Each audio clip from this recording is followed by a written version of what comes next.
Roh Ahok pindah ke politisi PSI, ditulis oleh Ronindo dari siwa.com.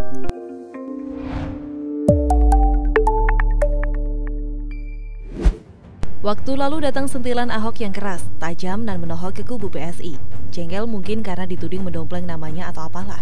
Ditambah dengan vlog bareng Imam Mahdiyah yang dimentorinya di DPRD, Ahok menohok PSI dengan tajam. Karena Ima juga mempertanyakan data yang beredar soal kenaikan tunjangan yang viral tersebut. Tapi angin berbalik, bukan si Ima yang minti atau orang partainya yang bersinar di DPRD DKI, tapi malah kubu yang dikritiknya sendiri. Sebelum kita lanjut ke videonya, mari rame-rame dukung channel ini dengan tekan tombol subscribe dan nyalakan lonceng notifikasi agar Anda jadi yang pertama mendapatkan informasi dari channel Paradigma, dan jangan lupa tonton videonya sampai selesai. Abaikan narasi yang mengatakan bahwa Ahok sebenarnya sedang melejut PSI dan anggap itu memotivasi. Penulis lebih sependapat ulasan si Andi Koliklau yang membuat tulisan yang cermat dan berbobot serta komprehensif mengenai respon Ahok terhadap PSI dan sikapnya dengan si Ima tersebut. Penulis malah melihat sebaliknya, upaya Ahok untuk menjadi mentor bagi si Ima patut dihargai. Tapi jelas, Ima beda kepribadian atau karakter. Ahok bisa saja mendukung total Ima serta mentransfer ilmu politiknya ke Ima, tapi beda orang, beda karakter. Uniknya, yang penulis lihat maksud Ahok menjadi mentor ke Ima, malah rohnya terbang ke para politisi PSI. Sebagai disclaimer, penulis di sini lebih menyoroti pada karakter atau personal yang kebetulan berada di partai yang diisi anak muda itu. Anak-anak muda itu terlihat idealis iya, kepedean iya, ceroboh juga ada, tapi keberanian untuk tampil beda, nah iya. Ini sebenarnya roh, spirit dan cermin diri Ahok, bukan? Bukankah kualitas itu sebenarnya ada pada Ahok tapi kini terlihat pada anak-anak muda ini? Ibarat kalau Ahok itu pemain solo tapi anak muda di PSI ini mainnya secara komunal atau sinergi. Ibarat film Hollywood, Ahok itu sosok Superman tapi PSI ini ada di Justice League atau Avengers. Ini sebagai contoh saja. Lah, akhirnya anak-anak muda yang dikritik tajam oleh Ahok itu malah makin gemilang, menuai pujian netizen bahkan pengamat politik senior. Bahkan mereka menjadi trendsetter bahkan untuk ketua DPRD sendiri yang separtai dengan Ahok dan Ima. Aksi awal PSI yang mengungkap ke publik wacana kenaikan gaji anggota Dewan di dalam rancangan kinerja tahunan atau RKT DPRD DKI Jakarta 2021 akhirnya diikuti Ketua DPRD yang ikutan menegaskan bahwa tak ada wacana sekalipun. Lalu beliau si Ketua DPRD sekarang lagi pamer kegalakan menghardik pembuat soal yang rasis. Oh, kalau anggota Dewan yang minta kebaikan bejibun itu cukup diingatkan saja dengan santuy dan sopan ya Pak. Kelihatan kan bedanya? Beda perlakuan dan respon cuy. Kembali ke kisah para anggota DPRD DKI secara berjamaah hendak memberi pelajaran, membantai dan mempermalukan PSI di ruang sidang DPRD. Justru blunder fatal yang terjadi. Malah menggali kuburan sendiri. Mau menghantam politisi muda yang cerewet soal anggaran dengan membungkamnya, malah mereka sendiri yang melakukan bunuh diri secara politik. Pengamat politik dari Universitas Islam Negeri Syarif Hidayatullah Jakarta, Pangi Charwicaniago mengatakan anggota Dewan yang walk out malah merugikan citra mereka sendiri dan partai.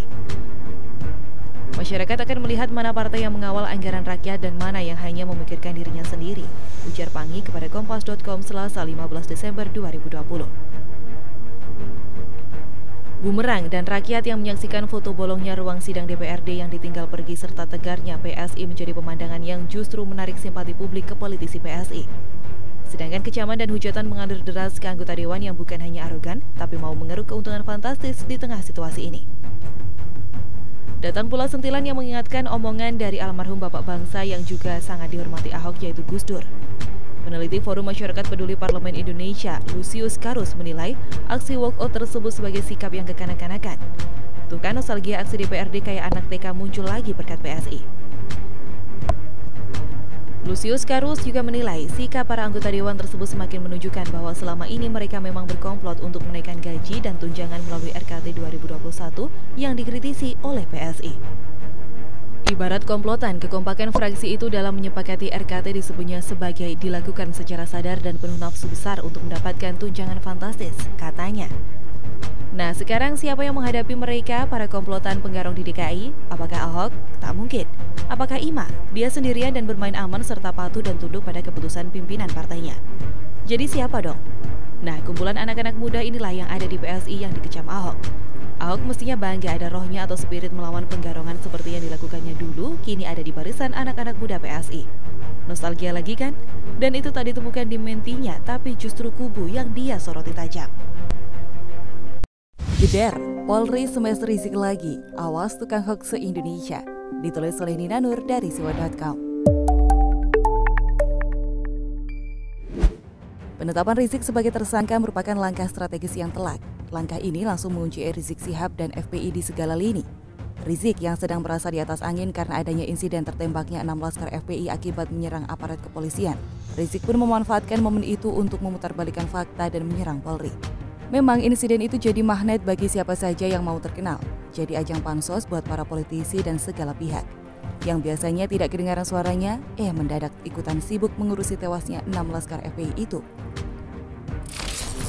Sebelum kita lanjut ke videonya, mari rame-rame dukung channel ini dengan tekan tombol subscribe dan nyalakan lonceng notifikasi agar Anda jadi yang pertama mendapatkan informasi dari channel Paradigma, dan jangan lupa tonton videonya sampai selesai.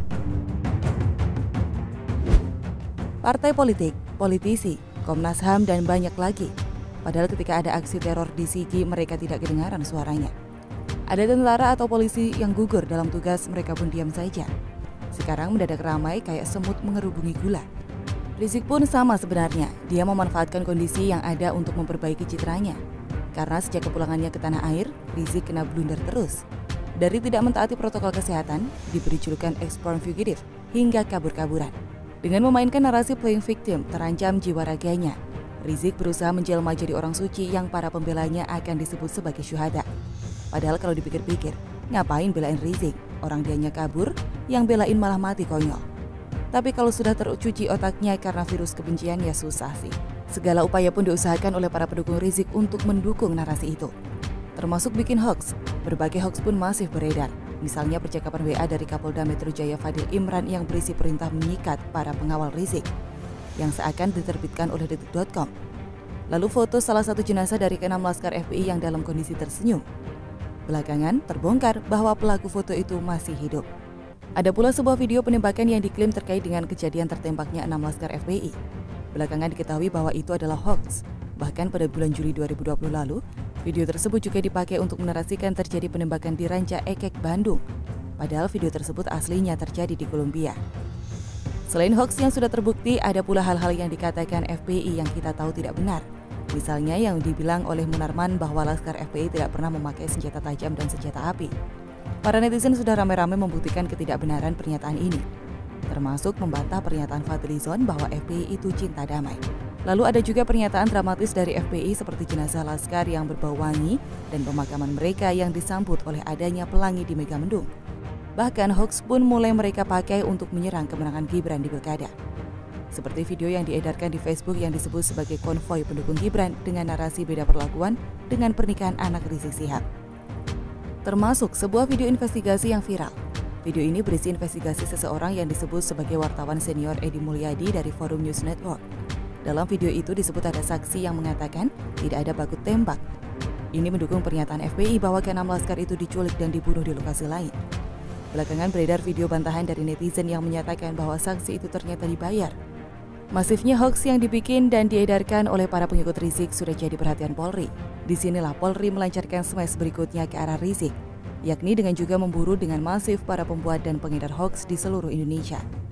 Dari Bareskrim Polri sudah memberikan kepada Polda jajaran untuk seluruh berita hoax yang tidak benar di Polda-Polda dan Mabes Polri akan kita proses semuanya, kata Kadif Humas Polri Irjen Argo Yuwono hari ini.